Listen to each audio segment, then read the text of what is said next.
What's up, you guys? Here's how I built my arch trellis. For supplies, I'm using 8-foot T-posts, steel rebar ties, and 50-inch by 16 feet cattle panel. And for tools, all I need is a manual post driver and a rebar tie twister. Let's speed this up so you can get a good quick overview of how I built the trellis.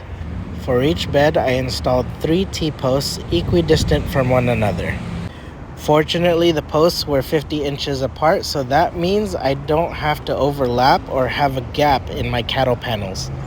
Then once I had all my T-posts up, I positioned my cattle panel to be secured onto the posts. When securing the cattle panel onto the post with rebar ties, this can be an easy job if you have a rebar tie twister tool.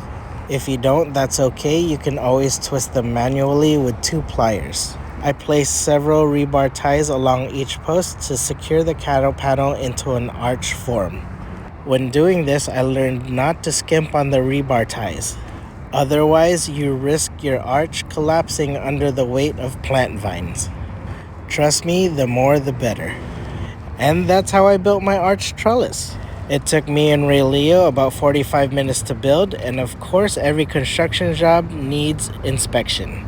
Here's the boss doing structural inspections. Don't you need a license to do that? Why?